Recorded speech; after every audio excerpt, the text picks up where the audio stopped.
नमस्कार दोस्तों।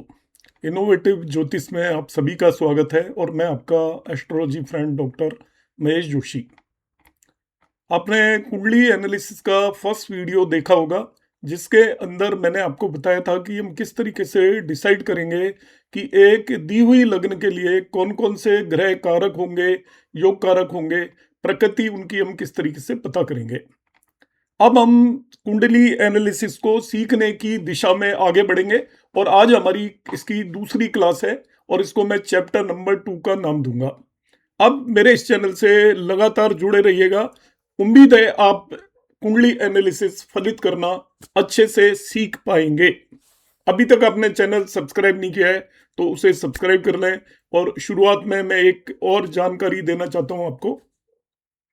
जो लोग केपी एस्ट्रोलॉजी या भृगु नंदी नाड़ी एस्ट्रोलॉजी सीखना चाहते हैं तो इन दोनों के मेरे कोर्स के अगले बैचेज शुरू होने वाले हैं। 1 मार्च से केपी एस्ट्रोलॉजी का बैच शुरू होगा और 1 अप्रैल से भृगु नंदी नाड़ी एस्ट्रोलॉजी का कोर्स शुरू होगा।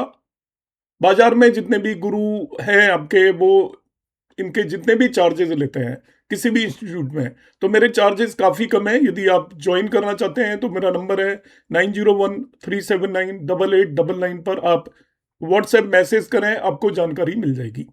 अभी मेरे इन वीडियोस का आपको यदि पीडीएफ चाहिए तो भी आप मेरे नंबर 9013798899 पर मैसेज करेंगे तो क्लास का पीडीएफ मैं आपको प्रोवाइड कर दूंगा। अब हम शुरुआत करते हैं सेकंड क्लास की। तो उम्मीद है आपने फर्स्ट क्लास देखी होगी। इनमें से आप किसी भी क्लास को बिल्कुल भी मिस ना करें। आप सभी क्लासेस को देखें, चाहे मैं छोटी छोटी बातें ही बताऊंगा जो आपको पता है, मगर इन बातों को अब आप गंभीरता से लीजिए।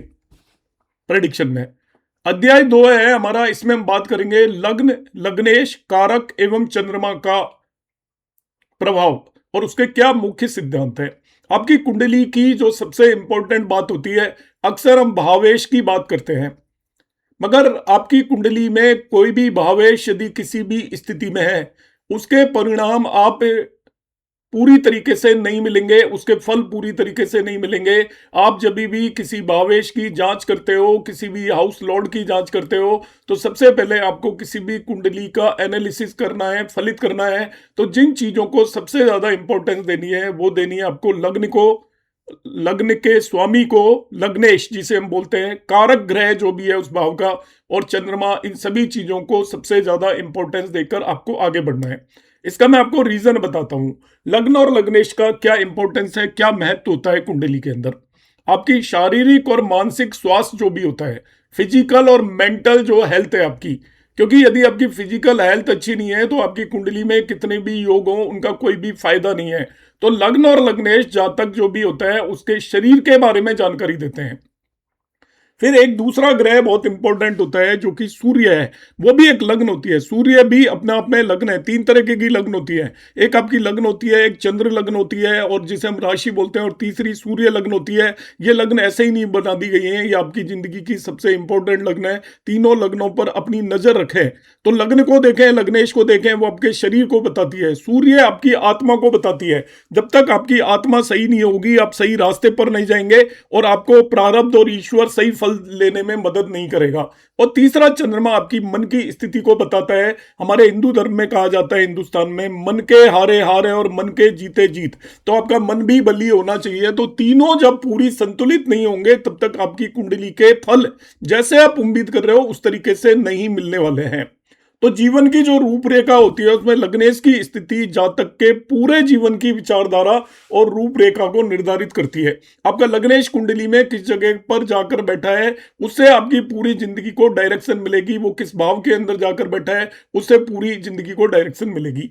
बीच में मैं एक ठहराव लेकर आ रहा हूं। आपको बहुत सारे लोगों के मेरे पास मैसेज आते हैं, उन्हें समझ में नहीं आता, जिन्हें बिल्कुल भी एस्ट्रोलॉजी नहीं आती, बिल्कुल भी वो बड़ी बड़ी फी नहीं दे सकते इंस्टीट्यूट की, वो मेरे चैनल पर पूरी एस्ट्रोलॉजी सीख सकते हैं। मैं अभी यहाँ पर 1 मिनट में आपको बताऊंगा कि आपको चैनल पर किस तरीके से जाना है। सबसे पहले तो आपने मेरा जब चैनल देखा है तो नीचे उसको आप सब्सक्राइब कर लें। सब्सक्राइब करने के बाद जब मेरे चैनल पर जाएंगे तो आपको किस तरीके का दिखेगा मैं अभी आपको शो करता हूँ 1 मिनट के लिए। माफ कीजिएगा, जिन लोगों को मालूम है ये उन लोगों के लिए है, जिन लोगों को पूरी तरीके से मालूम नहीं है तो उनको मैं बताने की कोशिश करूंगा कि किस तरीके से हम करेंगे। उसके अंदर आप YouTube चैनल पर मेरे ऊपर चले जाएंगे, तो यूट्यूब चैनल मेरा इस तरीके से आपको इंटरफेस दिखाई देगा, इनोवेटिव ज्योतिष ऑफ डॉक्टर महेश जोशी। अभी अभी फिलहाल मैंने इसका ऊपर का ये लोगो वगैरह चेंज किया है, तो आपको ये चेंज नजर आ रहा होगा, क्योंकि आजकल एआई का जमाना है, तो उसका इस्तेमाल हमें करना चाहिए, आप लोग भी उसे करें। तब इसमें आपको इंटरफेस पर यहाँ पर दिख रहा होगा home, video, short and playlist. इस प्लेलिस्ट को आप क्लिक कर दीजिएगा। प्लेलिस्ट को क्लिक करोगे तो इसके अंदर एक बहुत बड़ी सीरीज खुल जाएगी। यहाँ पर देखिए मेरी अलग अलग प्लेलिस्ट हैं, इन हर एक प्लेलिस्ट के अंदर बहुत सारे वीडियोस हैं। तो जब इस प्लेलिस्ट को आप आगे बढ़ते चले जाओगे तो इसमें नीचे जाओगे तो यहाँ पर एक सबसे पहले आ रहा है, ये जो नया सीखना चाहते हैं वैदिक ज्योतिष सीखें, ये एक आ रही है प्लेलिस्ट। इसको आप यदि क्लिक कर दोगे तो इसके अंदर करीब करीब 20 वीडियोस हैं जो आपको बिल्कुल शुरुआत से इसको आपको सिखाने में मदद करेंगे। और आगे जाओगे तो वैदिक ज्योतिष सीखें की एक दूसरी मेरी एक प्लेलिस्ट आपको मिल जाएगी इसके अंदर, और उसके अंदर करीब करीब 100 वीडियो हैं जिसके अंदर दशा, अंतरदशा और ट्रांजिट वगैरह की सारे कॉम्बिनेशंस आपको बता रखे हैं। आप किसी भी इंस्टीट्यूट में जाकर जो भी चीज़ें सीखते हो, आपको बड़े बड़े इंस्टीट्यूट जो सिखाते हैं वो सारी चीज़ यहाँ पर फ्री ऑफ कॉस्ट आपको मिलेंगी। देखिए ये एक वो है आपकी प्लेलिस्ट, इसके अंदर 107 वीडियो हैं और आपको अलग अलग तरीके के जेमिनी ज्योतिष सीखनी है उसके वीडियोज अलग मिल जाएंगे, और सभी तरीके के वीडियोज इसके अंदर आपको अवेलेबल हैं। बेसिक लेवल के आपको टोटल वीडियोज यहाँ पर मिल जाएंगे। ट्रांजिट की देखिए एक पूरी ये सीरीज है, आपको जेम स्टोन की सीरीज है। तो एस्ट्रोलॉजी कंप्लीट है इसके अंदर। इस चैनल में आपको एक भी पैसा कहीं पर देने की जरूरत नहीं है, आपके अंदर केवल जज्बा होना चाहिए, रेगुलरिटी होनी चाहिए। सबसे पहले आप जो मेरा ये 107 वीडियो है इस सीरीज में, इस सीरीज को देखिए और इसके बाद आप एक्सप्लोर करिए, मेरे चैनल से जुड़े रहिए, मैं आपको अलग अलग से गाइड करूंगा। एडवांस लेवल का आपने कोई भी स्पेसिफिक सीखना है तब आप कोर्सेज ज्वाइन कर सकते हो, यदि आपकी श्रद्धा है, आप कुछ स्पेंड करना चाहते हो। अदरवाइज आप पूरी तरीके से बिल्कुल मुफ्त में घर बैठे बैठे इस चैनल के थ्रू इसे सीख सकते हो। अब मैं अपने टॉपिक पर लौट आता हूं। तो यहां पर लग्न और लग्नेश की मैंने आपको इंपॉर्टेंस बताई। अब देखिए लग्नेश की कितनी ज्यादा इंपॉर्टेंस है, ध्यान से समझिएगा इस चीज को। भावों से लग्नेश, भावों से लगाव। लग्नेश आपका कुंडली में जिस भाव में जाकर स्थित हो जाता है, जातक का उस भाव के कारकों के प्रति विशेष लगाव होगा। सपोज लग्नेश आपके छठे भाव के अंदर चला गया तो आपको जिंदगी में संघर्ष करना पड़ेगा और आप खुद भी संघर्ष करना चाहोगे। छठे भाव के अंदर चला गया आपका, यदि लग्नेश चौथे भाव के अंदर चला गया तो आपका घर से रिलेटेड चीजों में या सुख सुविधाओं में पूरा फोकस होगा। यदि लग्नेश आपके पांचवें भाव के अंदर चला गया तो आपके संतान में मन होगा, आपका सीखने में मन होगा, इन्वेस्टमेंट में आपका मन होगा। यदि लग्नेश आपके 10वें भाव में चला गया तो आप कर्म कांड में विश्वास करोगे, आप कुछ ना कुछ काम करते रहोगे। 10वें भाव का मतलब नौकरी नहीं है, आप समाज के लिए काम करोगे, आप लोगों के सामने आओगे, आपका हमेशा फोकस ये होगा कि लोग आपको जाने और पहचाने, इस तरीके का कॉम्बिनेशन होगा। लग्नेश 9वें भाव में चला गया तो माता, गुरु और अपनी हायर एजुकेशन, लर्निंग पर आपका सारा का सारा फोकस होगा। तो आपका लग्नेश आपकी दिशा निर्धारित करता है, आपकी जिंदगी में आपका एरिया ऑफ इंटरेस्ट यदि आपको देखना है, और ये इसका कोई एक्सेप्शन नहीं है, मैं आपको बता देता हूं। यदि लग्नेश आपका छठे, 8वें और 12वें भाव में चला गया तो आपकी जिंदगी के अंदर स्ट्रगल, परेशानियां कोई रोक नहीं सकता, ये पक्की बात है। तो आप जब भी किसी व्यक्ति की कुंडली देखते हो तो उसमें लग्नेश की स्थिति देखिए। लग्नेश की स्थिति से आप ये जान पाओगे कि उस पर्सन का फोकस या इंक्लिनेशन कहां है, उसका दिमाग किस तरफ लगा हुआ है, जिंदगी में वो कौन सी चीजों पर सबसे ज्यादा ध्यान देना चाहता है, वो आपकी लग्नेश की स्थिति बताएगी। इसके बाद एक दूसरी चीज को मैं बहुत आपको क्लैरिफाई करना चाहता हूं। अधिकतर लोग जितने भी मेरे पास कहीं से भी पढ़कर आते हैं, बड़ी बड़ी इंस्टीट्यूट से, पता नहीं वो क्यों इस चीज को नहीं सिखाते, वो वहां पर उसको उलझा देते हैं, ये उच्च का है, ये नीच का है, ये है, ये वो है। उन चीजों की कोई आवश्यकता नहीं है। अब पहले के जमाने में थी जब शटबल कैलकुलेट करने में दिक्कत होती थी, एक एस्ट्रोलॉजर 2 दिन तक बैठकर शटबल किसी की कुंडली में कैलकुलेट करेगा या शटबल की गणना करेगा तो उसको दिक्कत होगी। मगर आजकल सभी सॉफ्टवेयर्स के अंदर शटबल अवेलेबल है, किस तरीके से हम निकालते हैं। आप मेरा सॉफ्टवेयर की भी एक प्लेलिस्ट है, उसके अंदर जाइए, आपको सभी सॉफ्टवेयर में ज्योतिष एक ऐप आता है, उसके अंदर आप शटबल देख सकते हो। तो ज्योतिष ऐप का वीडियो आप मेरे उस पर देख लेना, मेरे चैनल पर आपको मैंने वहां पर बताया हुआ है शटबल कैसे देखते हैं। आपको किसी भी ग्रह की स्ट्रेंथ को किसी और तरीके से निर्धारित करने की बिल्कुल आवश्यकता नहीं है। आप कर रहे हैं तो बहुत बड़ी गलती कर रहे हैं। बहुत सारे लोग दिग्बल देखकर खुश हो जाते हैं, बहुत सारे लोग उच्च का देखकर खुश हो जाते हैं, कुछ प्लेसमेंट देखकर खुश हो जाते हैं। ये केवल आधी अधूरी जानकारी है और उससे आपका जो एनालिसिस है वो गलत होगा। तो आज के बाद आप शटबल का इस्तेमाल करें। शटबल पाराशर जी ने आपका बताया है, उन्होंने ही बताया पाराशर जी ने कि जिस ग्रह के अंदर यदि बल नहीं होता, और बल कौन सा, षड बल नहीं होता, वो आपको परिणाम देने की स्थिति में बिल्कुल नहीं होता। चाहे वो आपकी कुंडली का कारक ग्रह हो या अति योग कारक ग्रह हो, यदि उसका षड बल कमजोर है, षड बल में वो कम है, तो आपको अच्छे फल देने की उसकी एक तरीके से हम कह सकते हैं इच्छा है, मगर वो दे नहीं पाएगा क्योंकि उसके अंदर ताकत ही नहीं है। क्योंकि फल देने के लिए आपके किसी भी ग्रह के अंदर पुरुषार्थ होना चाहिए, उसके अंदर ताकत होनी चाहिए। जब उसके अंदर ताकत होगी तभी वो फल देगा। तो आज के बाद आप कभी भी किसी भी कुंडली के अंदर ग्रह के बल का विचार कर रहे हो तो आपको कुछ भी दिमाग नहीं लगाना, बहुत ज्यादा एनालिसिस नहीं करना, आप सीधा षडबल पर चले जाइए। और षडबल का मेरा वीडियो जरूर देख लीजिएगा, षडबल का वीडियो भी मेरा अवेलेबल है यूट्यूब पर, आपको पता चल जाएगा षडबल को किस तरीके से यूज करते हैं। तो सामूहिक बल, इसमें पत्रिका के विश्लेषण में सब षडबल क्या है, सामूहिक बल, सब चीजें आ गई इसमें, उच्च भी आ गया, नीच भी आ गया, और किस डिग्री पर बैठा है, कहां किस राशि में बैठा है, कौन से भाव में बैठा है, डिविजनल चार्ट मतलब वर्ग कुंडलियों में कहां पर गया है, उन सभी के आधार पर षडबल निकाला जाता है। इसलिए इसको नाम दिया है सामूहिक बल। पत्रिका को विश्लेषण में षडबल को सबसे अधिक महत्व दिया जाता है क्योंकि यह 6 प्रकार के बलों का योग है। 6 प्रकार के बल होते हैं। अब देखिए आगे की चीज मैंने यहां पर क्लैरिफाई की है। उच्च नीच का प्रभाव, अक्सर लोग उच्च नीच पर फंसे रहते हैं। ज्यादातर लोग उच्च नीच को ही देखते हैं जब भी कुंडली एनालिसिस के लिए बोला जाता है, ये उच्च का है, ये नीच का है, बस उच्च का है तो पता नहीं क्या हो गया। अब यहां पर देखिए मैं आपको एक बहुत गहन बात बता रहा हूं, ग्रह के उच्च या नीच होने का षडबल में केवल 3% योगदान होता है, इसलिए इसे बहुत अधिक महत्व देने की जरूरत नहीं होती। बहुत ज्यादा महत्व मत दीजिए क्योंकि ग्रह बल में और क्राइटेरिया भी होते हैं। अनिवार्य शर्त है यदि आपका लग्नेश सूर्य चंद्रमा षडबल में कमजोर है। आप कुंडली में आप लग्नेश देख लीजिएगा, चंद्रमा देख लीजिएगा, सूर्य देख लीजिएगा, यदि आपकी कुंडली में ये तीनों ही षडबल में कमजोर हैं, आप उस कुंडली को बंद कर दीजिएगा, आगे एनालिसिस करने की जरूरत नहीं है। वो कुंडली उस व्यक्ति के कर्मों पर निर्भर करेगी, प्रारब्ध से वो कोई भी सफलता लेकर नहीं आया। इसका यह मतलब नहीं है कि वो सफल नहीं होगा, कितना भी सफल हो सकता है, मगर कुंडली उसकी मदद नहीं करेगी, उसको एफर्ट करने पड़ेंगे। यदि किसी व्यक्ति की कुंडली में आपका लग्नेश, चंद्रमा और सूर्य तीनों यदि पीड़ित है और यदि षडबल में कम है, तो ये मान लीजिए उसकी कुंडली देखने लायक नहीं बचती है। अब वो व्यक्ति को पूरी लाइफ में अपने एफर्ट करेगा तो उसको सक्सेस मिलेगी, उसका भाग्य किसी तरीके का साथ नहीं देगा, प्रारब्ध से वो कोई भी सुख लेकर नहीं आया है। मगर ये मैं पहले से बता देता हूं, इसका ये बिल्कुल मतलब नहीं है कि वो उसको सुख नहीं मिलेंगे। उसको एक एडवाइस करिए कि वो जितना हार्ड वर्क करेगा उतनी सक्सेस मिलेगी, जितना कमाएगा उतना खाएगा, उसको भाग्य का कभी भी साथ नहीं मिलेगा। अब यहां पर दूसरी स्थिति देखते हैं। तो अनिवार्य शर्त है आपको जब भी जो रिजल्ट मिलेंगे, यदि लग्नेश सूर्य चंद्रमा षडबल में कमजोर है तो कुंडली में अन्य योग होने के बावजूद परिणाम सुखद नहीं मिलते हैं। लग्न की भी आप स्ट्रेंथ देख लीजिएगा, वो भाव बल से देखेंगे, वो भी कमजोर है तभी भी दिक्कत है। अब शुभ फल प्राप्त करने के यहाँ पर शुभ एवं अशुभ फल की स्थितियां, शुभ फल प्राप्त करने के क्या सूत्र हैं देखिए।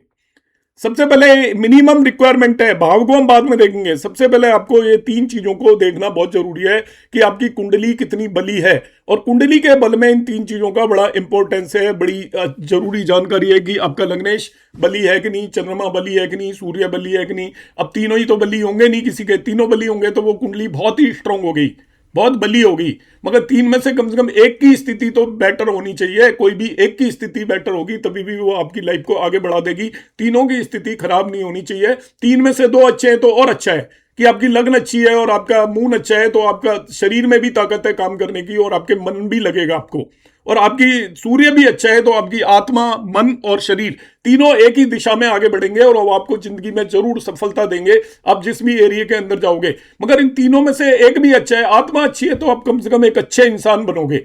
आप यदि कोई बहुत सक्सेस भी नहीं मिली तो आप एक अच्छे इंसान बनोगे। आपका मून अच्छा है तो इसका मतलब आपका मेंटली बहुत स्ट्रांग होगे, और मेंटली स्ट्रांग है तो आप जो दिमाग को समझा पाओगे। यदि आपकी परेशानियां हैं तो परेशानियों से जूझने की आपके अंदर ताकत होगी और आप सही रास्ते पर चलोगे, गलत रास्ते पर नहीं चलोगे, तो उससे भी आपको सक्सेस मिलेगी। तो इन तीनों में से कोई एक भी यदि बेहतर है तभी भी वो आप लाइफ का आपकी नाव को आगे बढ़ा देगा, और 2 बेहतर हैं तो और भी अच्छा, और तीनों बेहतर हैं तो आपकी जिंदगी बदल देगा। तो आप कुंडली में सबसे पहले तीनों को देखिएगा। आपको देखना क्या है, मैं बहुत आसान तरीका बता रहा हूं। आप लग्नेश का षडबल देख लीजिएगा, चंद्रमा का षडबल देख लीजिएगा, सूर्य का देख लीजिएगा, वहां पर लिखा होता है किसका एवरेज कितना है। यदि तीनों का षडबल अच्छा है तो आप मान लीजिए कि अब उस व्यक्ति के बारे में आप कह सकते हो कि वो बहुत आगे प्रोग्रेस करेगा। आपने सुना होगा कि बहुत सारे लोगों के बारे में वो कहते हैं कि मुझे बचपन में एक ज्योतिषी ने बता दिया था कि मैं बहुत आगे बढ़ूंगा, और मैं आगे बढ़ा, गरीब परिवार में होते हुए भी। वो इसी तरीके से देखते हैं, यदि किसी की लग्न बली है, चंद्रमा बली है और आपका सूर्य है, तीनों का षडबल अधिक है। यह एक कंपोनेंट है केवल षडबल, ध्यान से सुनिएगा। दूसरी चीज भी बताऊंगा, इसलिए आधी अधूरी जानकारी के बेस पर आप वो मत करिएगा। वीडियो को पूरा एंड तक देखिएगा ध्यान से, और 2 बार देखिएगा। जब मैं बताता हूं तो मेरी थोड़ी गति, स्पीड बोलने की बढ़ जाती है, तो आप इसे स्लो करके भी देख सकते हैं। कि आपको लग्नेश देखना है, चंद्रमा देखना है, सूर्य देखना है, तीनों का षडबल देखना है, निर्धारित करना है। तीनों स्ट्रोंग है तो बहुत अच्छी स्थिति होगी, 2 स्ट्रोंग है तभी भी ठीक ठाक है, 1 स्ट्रोंग है तभी भी, तीनों कमजोर हैं तो वो कुंडली काफी कमजोर हो जाएगी। अब वो व्यक्ति के एफर्ट पर डिपेंड करेगी। अब षडबल के बाद दूसरी स्थिति, इनका जो प्लेसमेंट है, ये कहां पर है और इनकी डिग्निटी है, वो भी आपका निर्धारित करेगी। डिग्निटी का मतलब इन पर अशुभ असर है या शुभ असर है। केवल षडबल से काम नहीं चलता। किसी ग्रह का षडबल अधिक है, इसका मतलब उसके अंदर ताकत अधिक है। अब ताकत अधिक होने के बावजूद भी एक ग्रह फल नहीं दे पाता है जब तक कि उसकी परिस्थितियां फल देने की ना हो। आपका कोई भी पहलवान है, बहुत ताकतवर है, और वो पहलवान आपका फल तभी देगा जब उसको अखाड़े में आप कुश्ती लड़ने के लिए भेजोगे। वो ताकतवर यदि घर पर बैठा हुआ है तो कोई फायदा नहीं है। या खराब परिस्थितियों में, ऐसी परिस्थितियों में कि वो कुछ कर ही नहीं सकता, उसको आपने बेड़ियों के अंदर जकड़ दिया है, तो कितना ताकतवर पहलवान भी फल नहीं दे सकता। तो फल देने के लिए केवल ताकत की जरूरत नहीं होती है, षडबल तो होना ही चाहिए, और वो प्लेनेट आपकी कुंडली के अंदर बेहतर स्थिति में होना चाहिए। अब बेहतर स्थिति कैसे है, देखिए, शुभ फल प्राप्त करने के सूत्र। स्थान कहां पर बैठा है वो देखिए। सबसे पहले स्थान क्या है, लग्नेश और कारक और सूर्य का केंद्र त्रिकोण लाभ स्थान 11वें, दूसरे या तीसरे भाव में होना। यहां पर कारक, लगने के कारक सूर्य को ले रहे हैं। सूर्य इसलिए भी इंपॉर्टेंट है, वो आपकी लग्न का कारक है। तो लग्नेश को ले लीजिए, कारक सूर्य को ले लीजिए। यदि ये आपके केंद्र स्थान त्रिकोण 11वें भाव, दूसरे या तीसरे भाव में कहीं भी बैठे हैं, कहने का मतलब यह है सिंपल 6-8 बारे में नहीं बैठे हुए हैं, तो इनका प्लेसमेंट सही माना जाएगा।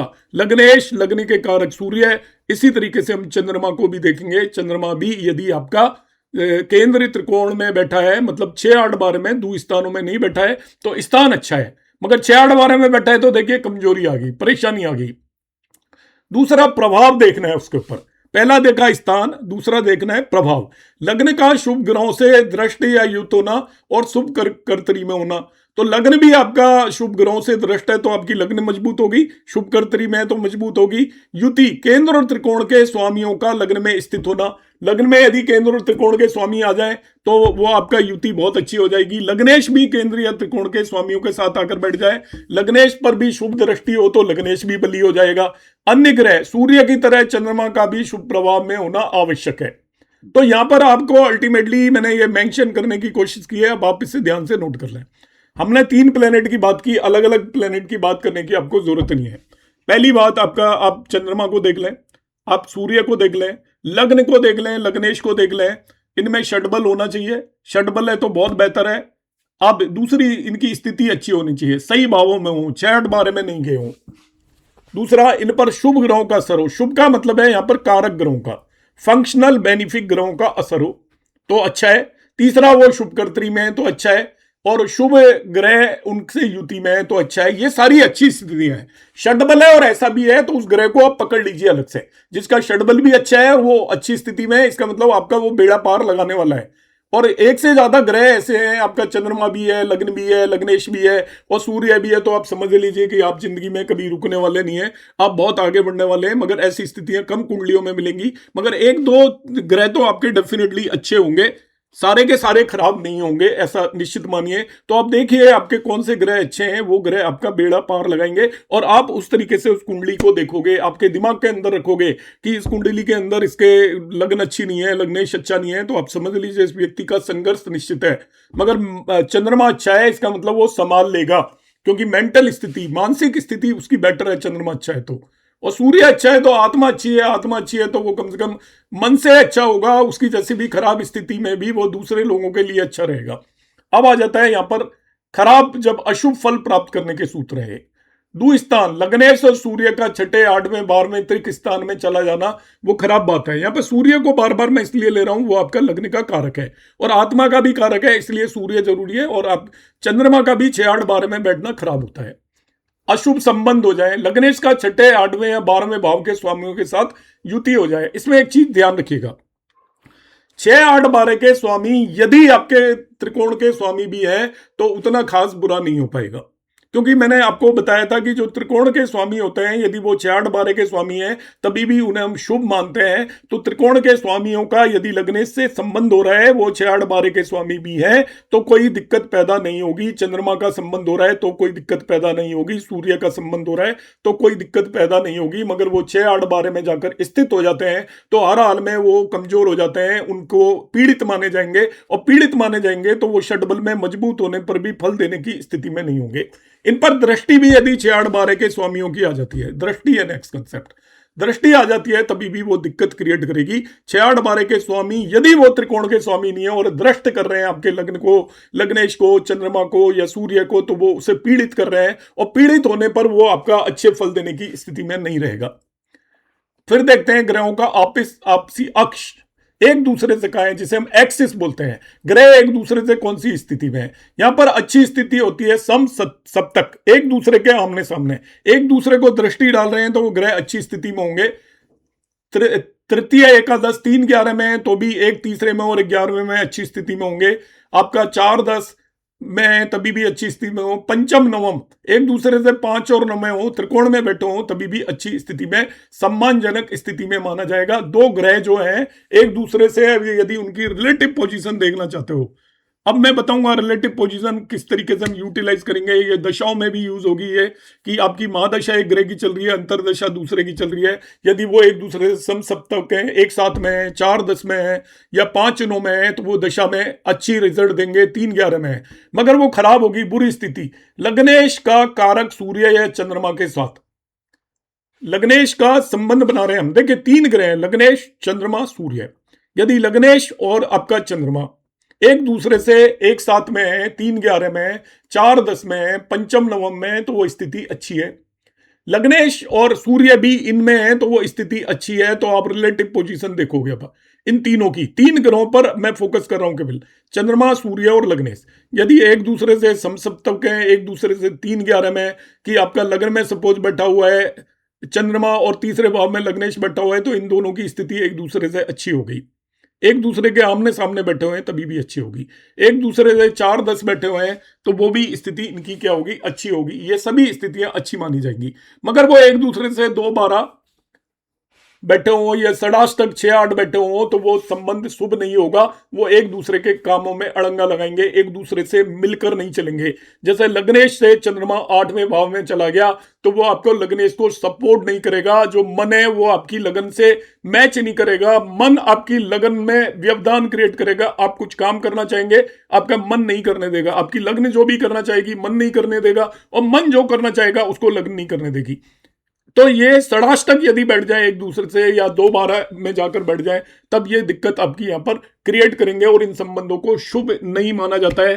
तो आज की क्लास को मैं यहीं पर सम अप करूंगा। मैंने बहुत छोटी चीज बताई है जिसे एंड में मेरा ब्रीफ जरूर देख के जाइएगा। हर क्लास में जो भी मैंने बताया उसको मैं एंड में सम अप करता हूं, तो आप बीच में कभी भी किसी वीडियो को छोड़कर ना जाए। अभी यहां तक आ गए और आप यदि सीरीज आपने ज्वाइन की है तो आपको सिंपली क्या ध्यान रखना है। देखिए एक व्यक्ति की जो कुंडली है आपके पास आई, उसके बारे में मोटा मोटा आप इन 4 पैरामीटर से पता कर सकते हो। उसकी लग्न कैसी है, लग्नेश कैसा है, चंद्रमा कैसा है, सूर्य कैसा है।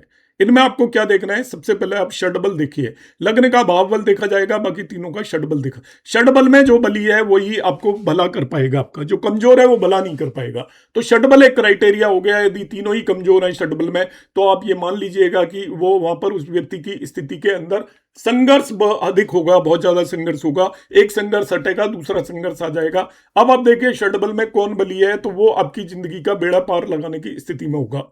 दूसरा पैरामीटर आपने षडबल देख लिया, केवल षडबल से रिजल्ट नहीं देगा।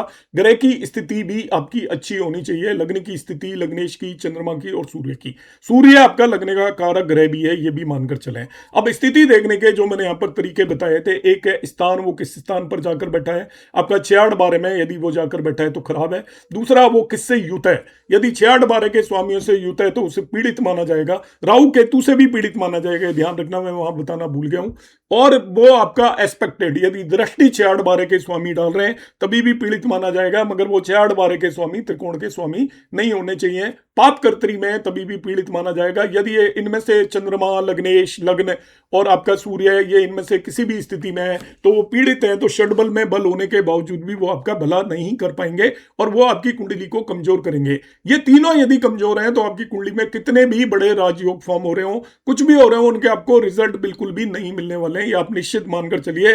तो आपको किसी भी कुंडली की बाकी सारी चीजों को एनालिसिस करने से पहले इन तीनों को एनालिसिस करना बहुत जरूरी है। इनकी आपसी स्थिति देखना है तो वो आपसी सामंजस्य को बताएगा कि आपका लग्नेश और चंद्रमा कहीं षडाष्टक या 2-12 में तो नहीं बैठे हैं। आप षडाष्टक और 2-12 याद कर लें, बाकी याद करने की जरूरत नहीं है। यदि षडाष्टक है तो वो एक दूसरे के काम में इंटरफेयर करेंगे, 2-12 में बैठे हैं तभी भी एक दूसरे के लिए अच्छे नहीं होंगे और षडाष्टक खास तौर से ज्यादा खराब होगा। चंद्रमा और लग्न को देखें, ऐसे लग्नेश को देखें, ऐसे ही लग्नेश और आपका सूर्य को देखें और चंद्रमा और सूर्य को देखें, यदि वो एक दूसरे से षडाष्टक कोई भी नहीं है तो वो आपकी बहुत ही अच्छी स्थिति है, आदर्श स्थिति है और उस केस में आपकी कुंडली के जितने भी योग हैं और जितनी भी दशाएं हैं वो अपने पूरे फल देने की स्थिति में होंगी। उम्मीद है आपको समझ में आया होगा। नमस्कार, धन्यवाद, हरे कृष्णा।